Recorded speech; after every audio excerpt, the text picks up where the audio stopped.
की कहानी जूली और स्टीव नाम के एक शादीशुदा जोड़े की है। असल में आज जूली और गिरा है। इसे खास बनाने के लिए ये दोनों एक छोटी सी ट्रिप पर निकले हैं। यात्रा की शुरुआत हो रही है महासागर से, जहां वो कुछ वक्त सुकून से बिताने वाले हैं। फिर आगे वो अपने अगले डेस्टिनेशन की ओर बढ़ेंगे। वो लोग समुद्र में अपनी बोट पर ही होते हैं कि तभी जूली को समुद्र में टापू नजर आता है और वो वहाँ जाने की जिद पकड़ लेती है। हालांकि स्टीव का वहाँ जाने का बिल्कुल भी मन नहीं था, लेकिन बीवी की खुशी के आगे झुकना पड़ता है। उसने मुस्कुरा कर कहा, आज हमारा खास दिन है, चलो कुछ नया एक्सप्लोर करते हैं। लेकिन क्या पता था यही फैसला सब कुछ बदल डालेगा। उन्होंने अपनी छोटी सी रबड़ बोट को पानी में उतारा और टापू की ओर बढ़ने लगे। जैसे ही जमीन पर कदम रखा, उन्हें एहसास हुआ कि दूर से दिखने वाली चीजें अक्सर वैसी नहीं होती जैसी वीरान और सुनसान था। आसपास सिवाय सन्नाटे के कुछ भी नहीं था। जूली ने कहा, अब जब यहाँ आ ही गए हैं तो इस जगह को ठीक से देख ही लेते हैं, वरना यहाँ तक आना बेकार हो जाएगा। दोनों इधर उधर घूमने लगे। इसी दौरान उन्हें कुछ जंग लगी मशीनें दिखीं, जिन्हें देखकर उन्हें अंदाजा लगाया कि शायद पहले यहाँ कोई व्यापार होता रहा हो या फिर कोई साइंटिफिक एक्सपेरिमेंट हुआ हो जिसका सारा सामान ऐसे ही छोड़ दिया गया। फिर वो टापू की सबसे ऊंची चोटी पर पहुंचे, कुछ तस्वीरें ली, थोड़ा वक्त शांति में बिताया। तभी स्टीवन धीरे धीरे काला होने लगा था। उसे लगा शायद कोई तूफान आने वाला है। थोड़ा सोचने के बाद उसने फैसला लिया कि अब निकलना चाहिए, वरना फंस सकते हैं। जैसे ही उन्होंने बोट पानी में डाली, तभी तूफान तेज हो गया। अगर वो समुद्र में ज्यादा देर रहते तो बह सकते थे, इसलिए उन्होंने फौरन वापस लौटने का फैसला किया। रात वहीं गुजारनी पड़ी। कोने में एक छोटा सा आशियाना बनाया, धीमी आग जलाई और किसी तरह पूरी रात काटी। लेकिन अगली सुबह और भी भारी थी। जब समुद्र की तरफ देखा तो बोट कहीं नजर ही नहीं आई। जूली को शक हुआ कि शायद स्टीव जल्दबाजी में एंकर डालना भूल गया हो, और स्टीव को पूरा यकीन था कि उसने एंकर डाला था। शायद रात के तूफान में बोट बह गई हो, इसलिए उन्होंने उस बोट को ढूंढने की कोशिश शुरू की, लेकिन दूर दूर तक कुछ नजर नहीं आया। अब मानना पड़ा कि शायद उससे गलती हो गई है। उसी बीच उसे याद आया कि जो छोटी सी बोट उनके पास बची है उसमें भी डीजल खत्म हो रहा है। उसने फौरन इंजन बंद कर दिया और पैडल चलाकर किनारे की ओर लौटने लगा। अब एक ही रास्ता बचा था, उसी आइलैंड पर रुककर किसी से मदद का इंतजार करना। इसलिए उन्होंने अब यही करने का फैसला किया। अब भूख और प्यास धीरे धीरे हावी होने लगी थी खुद को जिंदा रखने की। वो उस टापू की सबसे ऊंची चोटी पर पहुंचे, इस उम्मीद में कि शायद कहीं दूर कोई हलचल, कोई मदद की झलक मिल जाए। लेकिन चारों तरफ खामोशी छाई हुई थी। हाँ, तभी उनकी नजर एक चट्टान से टपकते हुए पानी पर पड़ी। वहीं जाकर दोनों ने अपने 2 दिन की प्यास बुझाई। उस जगह पर कुछ सीप भी पड़े हुए थे, जिन्हें खाकर थोड़ी ताकत मिली। इसी दौरान एक दिन जब स्टीव पहाड़ी के ऊपर खोजबीन कर रहा था, उसे 3 कब्रें दिखी था कि उनसे पहले भी कोई इस जगह पर रह चुका है।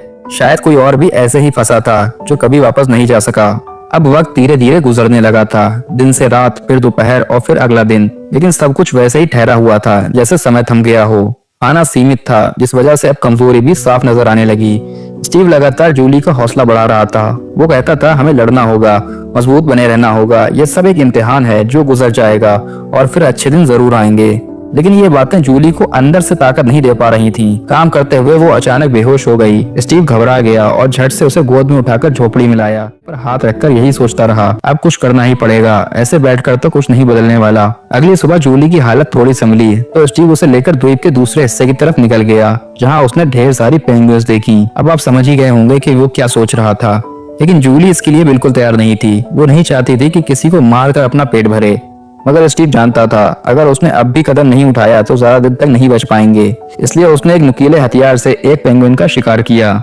इसके बाद कई दिनों बाद उन्होंने कुछ ऐसा खाना मिला जो शरीर को ताकत दे सके। उनकी जान जैसे लौट आई हो। अब उनकी हालत कुछ बेहतर होने लगी थी। कम से कम खाने और पानी की टेंशन थोड़ी दूर हो चुकी थी। लेकिन वो चैन ज्यादा दिन तक नहीं टिक पाया, क्योंकि जब हर दिन इस इंतजार में बीते कि कोई आएगा तो वक्त किसी सुई की तरह चुभने लगता है। भले ही खाना हो, पानी हो, मगर किसी की मदद की उम्मीद सबसे भारी लगती है। हर सुबह उम्मीद से भरी होती है और हर शाम वही मायूसी। और इसी वजह से दोबारा उन्होंने उसी दिशा में लौटने का फैसला किया जहाँ पहले पेंगुइन्स का झुंड था। लेकिन जब वो वहां पहुंचे तो हर तरफ फैला सन्नाटा देखकर स्टीव और जूली दोनों की बेचैनी और बढ़ गई। अब वहां एक भी पेंगुइन नहीं थी। जूली का दिल टूट गया। वो वहीं लौट आए थे जहां से यह सब शुरू हुआ था। फिर जूली ने एक बात कही, हमें समुद्र की ओर लौट जाना चाहिए, शायद कोई जहाज, शायद कोई हमारी मदद करे। लेकिन स्टीव ने साफ इनकार कर दिया। उसके मुताबिक समुद्र में जाने का मतलब है और ज्यादा खतरे और भूख। कम से कम इस द्वीप पर वो जिंदा तो हैं। पर जूली का दिल अब डर से भर चुका था। वो हर वक्त यही सोच रही थी कि कहीं कुछ हो न जाए, कहीं भूख से उनकी जान न चली जाए।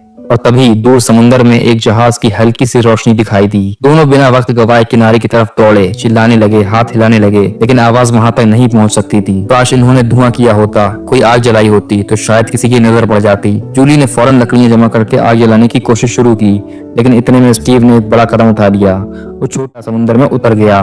उसका इरादा था, मैं खुद जहाज के पास जाऊंगा ताकि वो मुझे देख सकें। जूली डर के मारे चिल्लाई, रुको स्टीव, ये खतरनाक है, लौट आओ। पर वो नहीं रुका। ये शायद उनका आखिरी मौका था और स्टीव उसे हाथ से नहीं जाने देना चाहता था। उसने पूरी ताकत लगाकर बोट आगे बढ़ाई, लेकिन कुछ ही दूर तय की थी कि बोट का ईंधन खत्म हो गया। बोट वहीं रुक गई। अब वो न जहाज के पास जा सकता था और न ही जोर से आवाज पहुंचा सकता था। जूली किनारे पर खड़ी दूर से अपने पति को निहारती रही, पर स्टीव लौटकर नहीं आया। जूली की आंखों की आस टूट गई। अब वो वापस झोपड़ी में चली गई और खुद को संभालने की कोशिश करने लगी।